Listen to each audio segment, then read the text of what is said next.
Hello, আসসালামু আলাইকুম everyone. শুরু করতে যাচ্ছি সে আমার বন্দিনী। লিখেছেন তাসনিয়া হোসাইন। একে একে সবাই কাউন্সেলিং রুম ছেড়ে বেরিয়ে যায়। দরজাটা বন্ধ হতেই চারপাশে নেমে আসে নীরবতা। ঈশা তখনও বীরকে শক্ত করে জড়িয়ে ধরে আছে। ইচ্ছে করেই ছাড়ছে না সে। মনের ভেতর অদ্ভুত এক ভয় কাজ করছে এখন তার।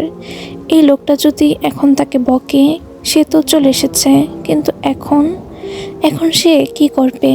বীর কোনো কথাই বলে না, উল্টো ঈশার হাতটা জড়িয়ে নেয়। তারপর কাউন্সিলিং রুমের ভেতরে থাকা আরেকটা রুমের দিকে চলে যায়। পেছনে একটুও তাকায় না। ঈশা কিছুক্ষণ দাঁড়িয়ে থাকে। কি করবে? সে চলে যাবে না থাকবে বুঝতে পারছে না। রুমের এক প্রান্ত থেকে আরেক প্রান্তে অস্থিরভাবে হাঁটে। শেষমেশ আর থাকতে না পেরে রুমের দিকে এগিয়ে যায়। বীর বসে আছে টেবিলের সামনে, ল্যাপটপ খোলা, চোখ দুটো স্ক্রিনে স্থির। পুরো মনিটরিং রুমের সামনে বিশাল একটি স্ক্রিন, তাতে বেডরুম, ব্যালকনি, করিডর, প্রত্যেকটা অ্যাঙ্গেলের লাইভ ফুটেজ চলছে। এটা কেন ঈশা বুঝছে না? ঈশা অনেকক্ষণ ধরে সবকিছু খুঁটিয়ে খুঁটিয়ে দেখে। পরক্ষণে আবার ভাবে তার স্বামী তাকে চোখে হারায়। এজন্যই হয়তো মুখে না বললেও সে তো জানে তাকে কতটা ভালোবাসে এই লোক, আর কতটা সুরক্ষিত সে। তার চারপাশে সবটা চোখের সামনে পরিষ্কার হয়ে ওঠে। বীর তখনও ল্যাপটপে কাজ করে যাচ্ছে। ঈশা ধীরে ধীরে বীরের সামনে ঘুরঘুর করতে থাকে। তার দিকে বীরের নজর ঘোরানোর জন্য একবার ডান দিকে একবার বাঁ দিকে যায়। অন্তত একবার সে তাকাক, দেখুক সে শাড়ি পরেছে তার পছন্দের রঙের। কিন্তু না, বীর একবারও চোখ তুলে না, একবারও না। ঈশার বুকটা ভারী হয়ে আসে, মনটা খারাপ হয়ে যায়। হয়তো সে খুব চিন্তিত আছে কোনো বিষয় নিয়ে, কিন্তু ঈশা এসব কিছুই বোঝে না। বীরের চোখের গভীরতা, তার রাগ, তার মাথার ভেতর কি চলছে কিছুই না। সে ধীরে ধীরে বীরের কাছে এসে দাঁড়ায়। ল্যাপটপে ঠিক কী নিয়ে ব্যস্ত এত ঈশার কোনো ধারণাই নেই। সে তাকায় কিন্তু কিছুই বোঝে না। হঠাৎ করে ঈশা এক মুহূর্তের মধ্যে বীরের কোলে উঠে বসে, গলা জড়িয়ে ধরে। বীর দ্রুত ঈশাকে ধরে ফেলে। সে পড়ে যাবে বুঝতেই ঠান্ডা চোখে তাকায় বীর ঈশার দিকে। ঈশা তাকায় না, কারণ সে জানে এই লোকটা এখন তাকে চোখ দিয়ে ভয় দেখাবে। কিভাবে তাকাবে সেটা সে খুব ভালো করেই জানে। বীর কোনো কথা বলে না। ঈশার পা ধরে তাকে ঠিক করে বসায়, তারপর আবার কাজে মন দেয়। ভীষণ ব্যস্ত সে আজ। তার অনেক লোক মারা পড়েছে। যতক্ষণ না ওদের শেষ করবে বীরের মাথা ঠান্ডা হবে না, শান্তিও পাবে না। ওরা তার সব বিজনেস ডিল নষ্ট করছে।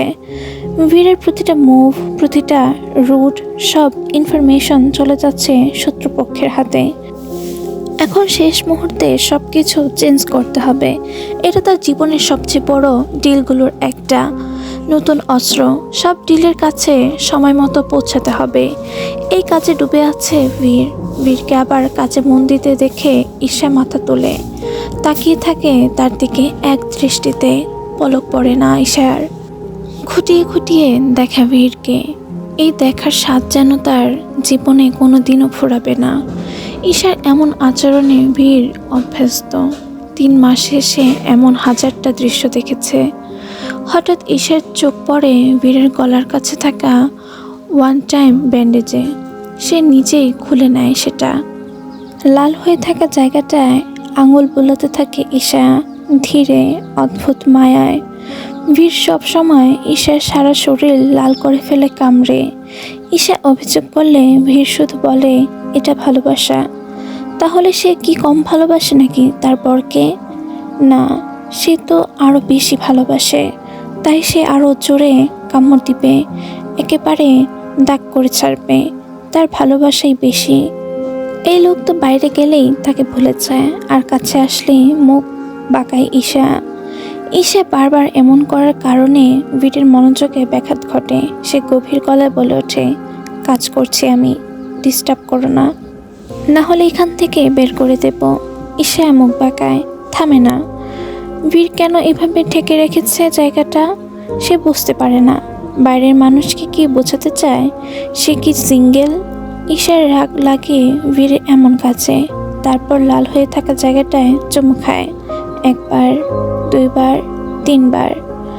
বীরের শরীর হঠাৎ কেঁপে ওঠে ঈশার এমন কাণ্ডে, কিন্তু ঈশা থামে না। চুমু খাওয়া জায়গাতে আবার দাঁত বসিয়ে দেয়। হালকা হয়ে যাওয়া দাগটা আবার গাঢ় হয়, আর সেটা দেখে ঈশা খুশি হয়। অদ্ভুত এক বিজয়ের হাসি ফুটে ওঠে তার ঠোঁটে।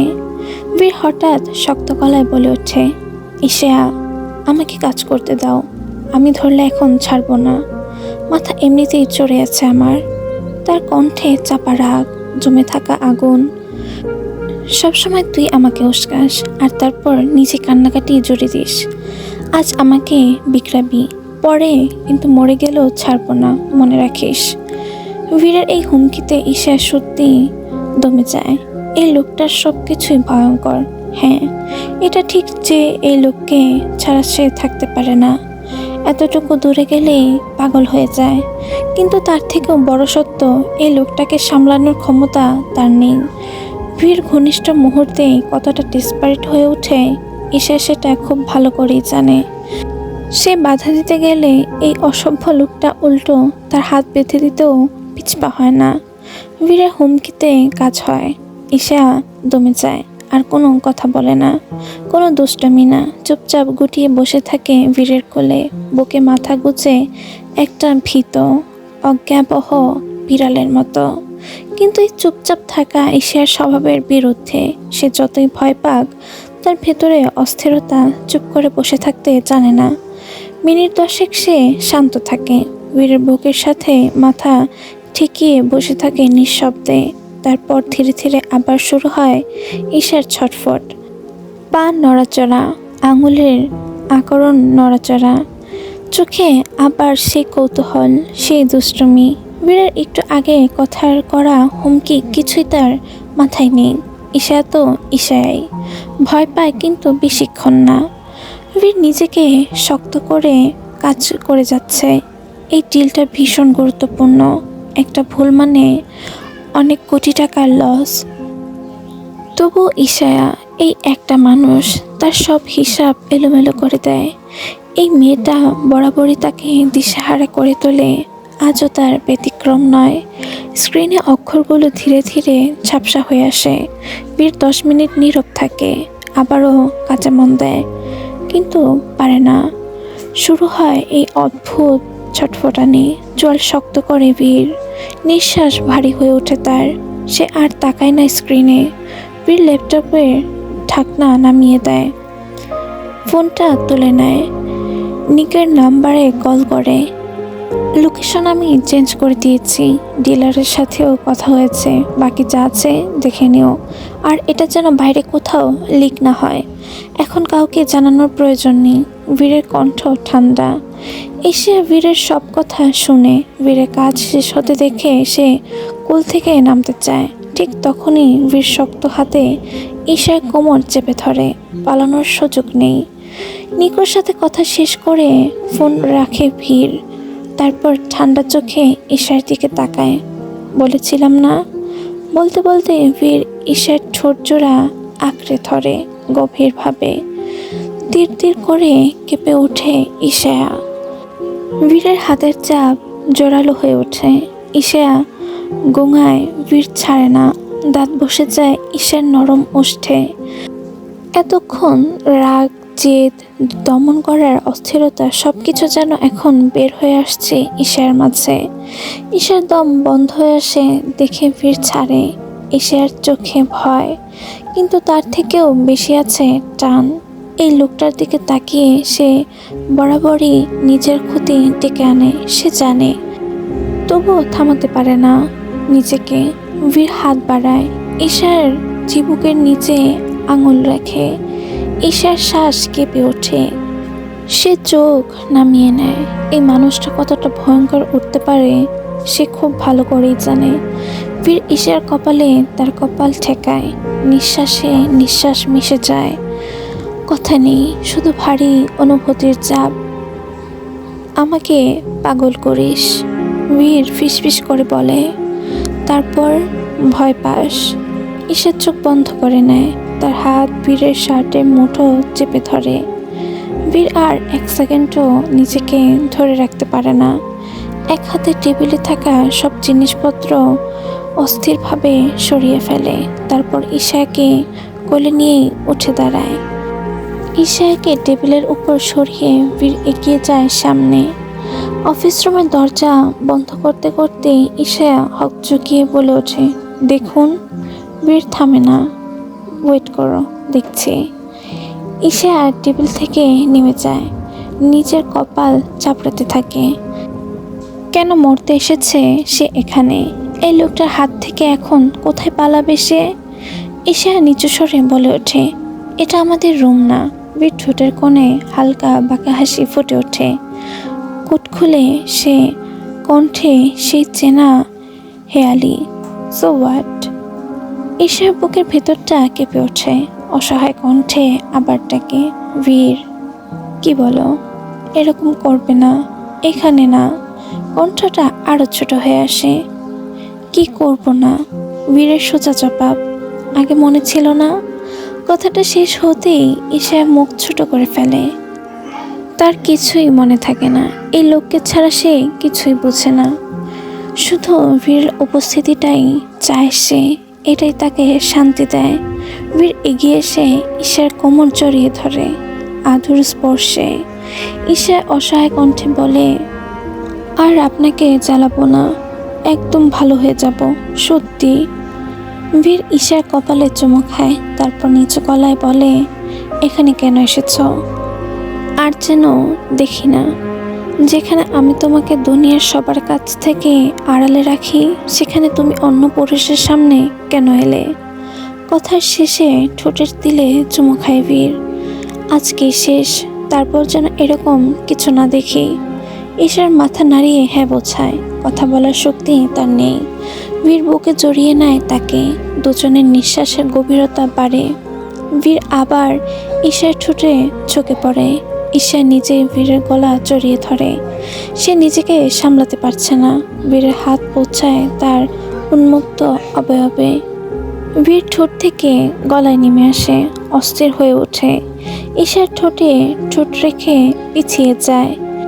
পিছুতে পিছুতে ডিভানের কাছাকাছি এলে ঈশাকে ধাক্কা দিয়ে ফেলে সেখানে।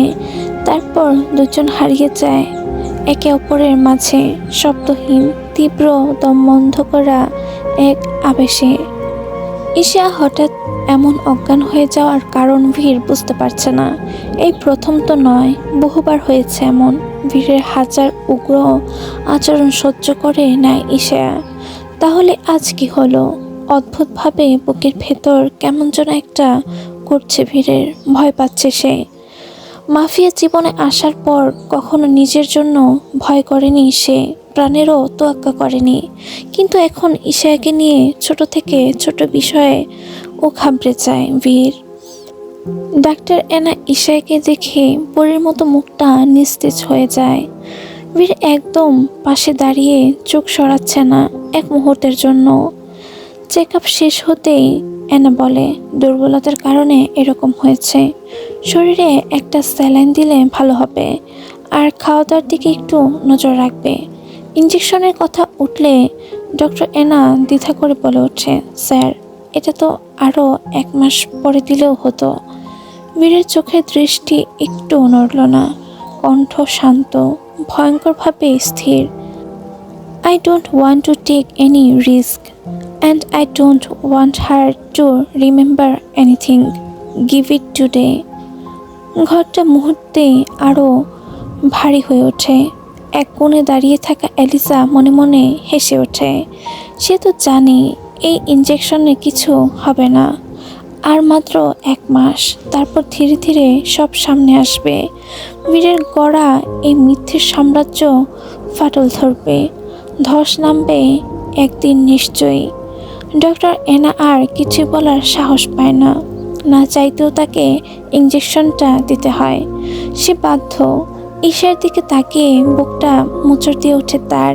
চাঁদের মতো সুন্দর একটা মেয়ে, কিন্তু কি ভয়ঙ্কর তার ভাগ্য। ঈশার শরীরের ইঞ্জেকশনটা গম্বুজ হতে বীরের ঠোঁটের কোণে ধীরে ধীরে একটা হাসি ফুটে ওঠে। ভেতরে এক অদ্ভুত স্বস্তি, বুকের উপর থেকে একটা অদৃশ্য চাপ সরে গেছে তার। বীর চায় ঈশার পুরো অস্তিত্ব জুড়ে একমাত্র সেই থাকুক, যেটুকু আছে, যেটুকু বোঝে, যেটুকু পাগলামি করে, সব যেন তাকে ঘিরেই। এই মেয়েটা তাকে ছাড়া আর কিছুই না বুঝুক, এটাই চায় সে। মিথ্যে হলেও তাতে তার কিছু যায় আসে না। এই মিথ্যেটাকে সে আঁকড়ে ধরবে, প্রয়োজনে সারা জীবন এভাবেই চলবে। এই সুখ, এই সাজানো সত্য, কোনোটার জন্যই তার আফসোস নেই। এই মেয়েটা তার থাকলেই হলো, তার কিছুই যায় আসে না। এক জীবনে তোমার সঙ্গ ছাড়া আর কিছুই চাওয়ার নেই আমার। এলিজা মনে মনে হিসেব কষে। এই ইঞ্জেকশন সত্য ঢাকতে পারে, মুছে ফেলতে পারে, সত্য চাপা দেওয়া যায়, ধ্বংস করা যায় না। সময় এলেই একটা একটা করে ফাঁস হবে সব। ঈশার নিথর শরীরের দিকে তাকিয়ে তার ঠোঁটে তীক্ষ্ণ হাসি ফুটে ওঠে। করুণা নয়, এটা ছিল অপেক্ষার হাসি। বীর ভাবে সে সব নিয়ন্ত্রণে রেখেছে, ভাবছে ওর গড়া এই মিথ্যে পৃথিবীটা চিরকাল থাকবে। কিন্তু সাম্রাজ্য ভাঙে ঠিক তখনই, যখন রাজা নিজেই সবচেয়ে বেশি নিশ্চিন্ত থাকে। তোমার মিথ্যে খুব সুন্দর বীর, এলিজা মনে মনে বলে, কিন্তু সুন্দর জিনিস ভাঙতে সবচেয়ে বেশি ভালো লাগবে আমার। রুমটা ধীরে ধীরে ফাঁকা হয়ে যায়। বীর ধীরে এগিয়ে আসে, বিছানার পাশে বসে, আঙুল ছুঁয়ে দেয় ঈশার ঠোঁটে। কণ্ঠ নামানো, ফিসফিস করে বলে, কিছু হবে না, কিছু মনে পড়বে না, আমি থাকতে দেব না অন্য কোনো কিছু তোমার মস্তিষ্কে। তার চোখে ভয় নেই, আছে শুধু একরকম বিকৃত নিশ্চয়তা। বীর ঈশার কপালে নিচের কপাল ঠেকায়, চোখ বন্ধ করে গভীর শ্বাস নেয়। এই পৃথিবীতে যদি আমার কিছু প্রয়োজন হয়, সেটা তুমি।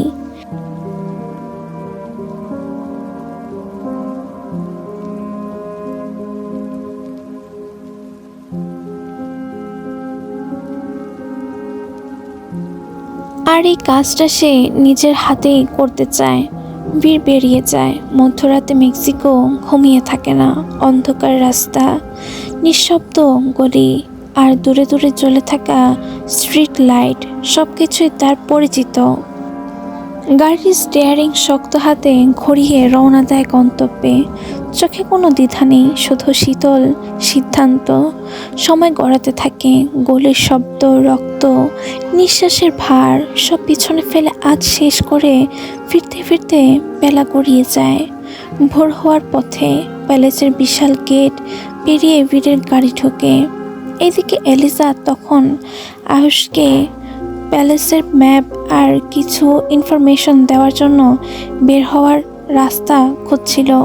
সব কিছু খুব নিখুঁতভাবে সাজানো ছিল। গার্ড বদলানোর সময় এই সুযোগটাই কাজে লাগাতে হবে। কিন্তু তার আগেই হেডলাইটের আলো পড়ে। বীরের গাড়ি এলিজার সঙ্গে সঙ্গে সরে যায়। এই সময় বীরকে সে এখনো আশা করেনি। বীর গাড়ি থেকে নামতেই এলিজার চোখ আটকে যায় তার দিকে। রক্তমাখা শরীর, শার্টের কলার, হাত কাঁধ সবখানে রক্তের ছাপ। রাগে ফেটে পড়ে এলিজা। সে বুঝে যায় তাদের দলের মানুষ মারা পড়েছে। বীর উপরে যেতে নিয়েও যায় না। এইভাবে যদি ঈশা জেগে থাকে, তাহলে কি জবাব দিবে? তাই সে নিজের রুমে না গিয়ে আলাদা রুমে ঢোকে। প্রথমে শাওয়ার নেয়। ঈশা তখন উঠে বসেছিল। একটু আগে উঠেছে সে। রুমে চোখ বুলিয়ে বীরকে কোথাও পায়নি। বুকের ভেতর অজানা একটা অস্থিরতা জমে ওঠে ঈশার। বীর কাছে না থাকলে। সেই সময় বীর রুমে ঢোকে। বীর ঈশাকে বসে থাকতে দেখে থেমে যায়। দরজাটা লাগিয়ে কিছুক্ষণ তাকিয়ে থাকে। শরীর ঠিক আছে এখন? ঈশা কিছু বলেন না, শুধু বীরের দিকে তাকিয়ে আছে নীরব দৃষ্টিতে। চোখের দৃষ্টি অদ্ভুত। বীর সেটা বুঝতে পারে না। ঈশাকে চুপ থাকতে দেখে বীর আবার জিজ্ঞেস করে, কি হয়েছে, ভালো লাগছে এখন? কিন্তু ঈশা তখনও চুপ। বীর বুঝতে পারে না হঠাৎ কি হয়েছে। এরকম চুপচাপ তো সে থাকে না। আবার ভাবে ইনজেকশনের কোনো প্রভাব নাকি। হঠাৎ ঈশা বলে ওঠে, আপনি কোথায় ছিলেন? শাওয়ার নিয়েছেন কেন? বীর একটু থেমে বলে, এমনি কাজ ছিল তাই। ঈশার কণ্ঠ আরও শক্ত হয়, কি কাজ যে এত রাতে শাওয়ার নিতে হয়? বীর কি বলবে বুঝে পায় না, সত্য বলার উপায় নেই, মিথ্যা বলার ইচ্ছে নেই। ঈশা উঠে দাঁড়ায়, মাথা ঘুরছে তার, আর ভেতরে চলছে উল্টাপাল্টা ভাবনা, যেগুলো এলিজা ঢোকায় তার ভেতরে। অসুস্থতার মাঝে ঈশাকে এতটাও উত্তেজিত হতে দেখে বীর এগিয়ে আসে ঈশাকে শান্ত করতে, কিন্তু ঈশা চিৎকার করে বলে ওঠে, কার সাথে ছিলেন বলেন। ঈশার কথায় বীর ভ্রু কুচকায়, কি বলছো এগুলো? ঈশা থামে না, মাঝরাতে আবার গোসল করার কারণ কি তাহলে? বীর শান্ত গলায় বলে, এমনি গরম লাগছিল। কিন্তু ঈশা মানে না, কণ্ঠ কেঁপে ওঠে তার, কথা বলার শক্তি পাচ্ছে না সে। অন্য মেয়েদের সাথে সম্পর্ক আপনার, তাই তো? বাইরে মেয়ে নিয়ে ঘোরেন, এজন্যই তো বাইরে বাইরে থাকেন সব সময়, কাজ দেখান আমাকে। ঈশা চিৎকার করতে থাকে, কান্না জুড়ে দেয়। ঈশার হঠাৎ এমন আচরণ, এই কারণ বীর বুঝতে পারছে না। সে ঈশাকে শান্ত করার চেষ্টা করে, বীর বোঝাতে যায়, কিন্তু ঈশা বুঝতে চায় না। বীর কাছে আসলে সে দূরে সরে যায়। কান্না করতে করতে ঈশা শ্বাস নিতে পারছে না, হাঁপাচ্ছে। বীর আর পারে না, ধৈর্যের বাঁধ ভেঙে যায় তার। সে দুহাতে ঈশাকে আঁকড়ে ধরে, শান্ত করার চেষ্টা করে, কিন্তু ঈশা শোনার নামই নেই। বীর এবার রেগে যায়, গলা ভারী হয়ে ওঠে, আবার শরীর খারাপ করলে একেবারে মেরে পুঁতে ফেলবো দেখিস। বারবার বলছি, উল্টাপাল্টা কথা বলিস কেন? ঈশা ফোপাতে ফোপাতে একই প্রশ্ন করে, কেন গোসল করেছেন? বীর বিরক্ত হয়ে বলে, তুই কেন করেছিস? আমি আগে করেছি, আপনি এখন কেন করেছেন? গরম লাগছিল আমার, তাই করেছি। ঈশা মানে না, চোখ ভেজা, কাপা কাপা কণ্ঠে বলে, আমাকে ছুঁয়ে বলুন, আপনার আর কারোর সাথে কিছু নেই? বীর বাধ্য হয় ঈশাকে শান্ত করতে, এছাড়া আর কোনো উপায় নেই। বীর ঈশাকে ছুঁয়ে বলে, তুমি ব্যতীত আর কারোর সাথে আমার আর কিছু নেই। ঈশাকে ছুঁয়ে বলায় ঈশা বিশ্বাস করে, আর কিছু বলে না, চুপ হয়ে যায়। শ্বাস স্বাভাবিক হয়, ঈশা ধীরে ধীরে শান্ত হয়। কিছু সময় পর রুম থেকে বের হতে উদ্যত হলে বীর সঙ্গে সঙ্গে থমকে ওঠে, পা বেশি বড় হয়ে গেছে। না করছি না, রুম থেকে বের হবি না? এক কথা কতবার বলতে হয়? ঈশা বিরক্ত কণ্ঠে বলে, আমার খিদে লেগেছে, খাবো কিছু। মারিয়া এলেনাকে বলো। ঈশার সঙ্গে সঙ্গে না করে দেয়, না, এলিজা বানিয়ে দিবে, রামেন খাবো ঝাল করে। বীর সরাসরি না করে দেয়, এখন এসব খাওয়া ঠিক না। কিন্তু ঈশা মানে না, সে খাবে। কিছুক্ষণ পর বীর বিরক্ত হয়ে বলে, ঠিক আছে, তোর যেতে হবে না, গার্ড গিয়ে বলবে। ঈশা বীরের কথা শুনে। কিছুক্ষণ পর দরজায় নক হয়, এলিজা আসে। ঈশার হাতে রামিন দিয়ে চুপচাপ চলে যায়, মাথাও তোলে না সে। বীর ব্যালকনিতে একটা জরুরি কল অ্যাটেন্ড করতে গেছে। রুমের ভেতর ঈশা ঝালে ফোপাচ্ছে আর রামেন খাচ্ছে। বীর ফিরে এসে দৃশ্যটা দেখে বিরক্ত হয়ে বলে, সহ্য যখন করতে পারিস না, তাহলে এগুলো খাস কেন? ঈশা শোনে না, খেয়েই যাচ্ছে। ঝালের তাপে ঈশার চোখ দিয়ে পানি গড়িয়ে পড়ছে। ঈশার চোখ বেয়ে পানি গড়িয়ে পড়তে দেখে বীর আর সহ্য করতে পারে না। সে উঠে গিয়ে বাটিটা ঈশার হাত থেকে টেনে নিয়ে ছুঁড়ে ফেলে। তারপর হঠাৎই ঈশা ঝালে লাল হয়ে যাওয়া অধরে নিজের অধর ছোঁয়ায় ঝালটুকু শেষ নিতে থাকে। ঈশা প্রথমে ছটফট করে, বীর তখন তার উপর উঠে আসে, তার পেটের উপর ভর দিয়ে দু হাত ঈশার মাথার উপর চেপে ধরে। নড়াচড়া করতে না পেরে ধীরে ধীরে ঈশা শান্ত হয়ে যায়। প্রায় 10 মিনিট পর বীর সরে এসে কঠিন গলায় বলে, আর যদি এগুলো খেতে দেখেছি, তোর তো খবর আছে। ঈশা মুখ বাঁকায়, ঠোঁট মুছতে মুছতে বলে, অসভ্য লোক। বীরকে জড়াতে জড়াতে ঈশা শেষে বিছানায় শুয়ে পড়ে। কিছুক্ষণ পর বীরও এসে বিছানায় ওঠে, গায়ের টি শার্ট খুলে সাইডে রেখে ঈশাকে টেনে নেয় নিচের কাছে, তারপর চুপচাপ শুয়ে পড়ে। ঈশার গলায় নাক ঘষতে ঘষতে চোখ বন্ধ করে নেয়। এই নীরবতার মাঝেই ঈশা হঠাৎ বলে ওঠে, আমাকে বাইরে ঘুরতে নিয়ে যাবেন? ঈশার কথায় বীরের মাত্র বন্ধ হয়ে যাওয়া চোখ মুহূর্তেই খুলে যায়। মনে পড়ে যায় গোয়াতালেমের কাহিনী, সেই মুহূর্তগুলো। বীর শক্ত গলায় বলে না। ঈশার সঙ্গে সঙ্গে বলে ওঠে, কেন? আমাকে একটু ঘুরতে নিয়ে যান। আমার আর ভালো লাগছে না। আমি একটু বাইরে যেতে চাই, খোলা আকাশের নিচে ঘুরতে চাই, রাস্তায় হাঁটতে চাই। বীরের কণ্ঠ আরও কঠিন হয়। এই প্যালেসের সীমানার বাইরে তোমার পা রাখার অনুমতি নেই। এখানে থাকতে হবে তোমাকে আজীবন আমার সাথে। ঈশা রাগী গলায় বলে, কেন কেন কেন? আমার কোনো স্বাধীনতা নেই? বীর এক মুহূর্ত দেরি না করে বলে, না নেই, চুপ থাকো, ঘুমোবো আমি। এই কথা বলে বীর আবার ঈশার হাত টেনে ধরে ঘুমানোর জন্য, কিন্তু ঈশা আর সহ্য করে না। সে উঠে বসে। অন্ধকারের দেওয়াল যেন আস্তে আস্তে ভেঙে যেতে শুরু করেছে। বীর বিরক্ত হয়, গম্ভীর গলায় বলে, তুমি আজ একটু বেশি করে ফেলছো না? আমার ধৈর্যের পরীক্ষা নিচ্ছ? ঈশা গলা চড়িয়ে বলে, নিচ্ছি, আমি বাইরে যাব। বীর উঠে বসে, রুমের লাইট অন করে দেয়, তারপর চিৎকার করে বলে, যা, কিভাবে যাবি যা। কত ক্ষমতা তোর আমি দেখব। এই প্যালেসের বাইরে পা রেখে দেখা, তাহলে মানব আমি তোর ক্ষমতা। তার গলা পুরো রুম কাঁপিয়ে তোলে। ওঠ। ঈশার মুখ ছোট হয়ে যায়, আর কিছু বলে না। ঈশা চুপচাপ শুয়ে পড়ে। বীর ধীরে ধীরে নিজেকে ঠান্ডা করে কিছুক্ষণ দাঁড়িয়ে থেকে গিয়ে লাইট অফ করে, তারপর বিছানায় শুয়ে পড়ে, চোখের উপর এক হাত রেখে। রুমের পর্দার ফাঁক গলে ভোরের আলো ঢুকছে। বীরের ঘুম ভাঙে ফোনের শব্দে। আজ তার গুরুত্বপূর্ণ কাজ আছে, অস্ত্রের ডিল। বীর উঠে ফ্রেশ হয়, আয়নার সামনে গিয়ে নিজের দিকে তাকায়।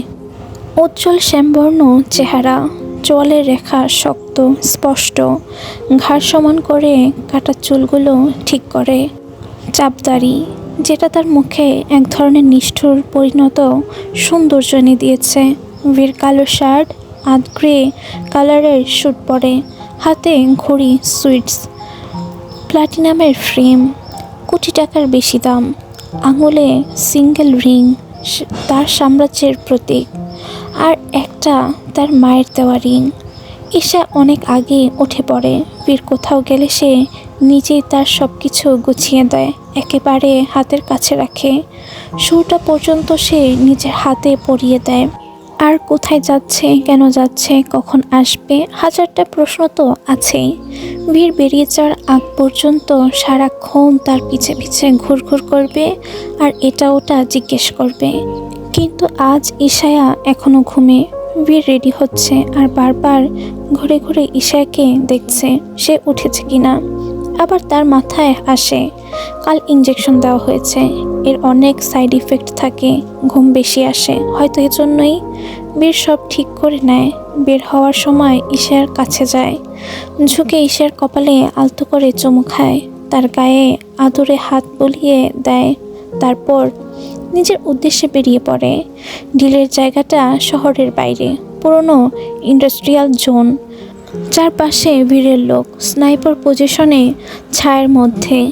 অন্য গ্যাংয়ের গাড়িগুলো এসে থামে, ডিল শুরু হয় কোনো কথা না বাড়িয়ে।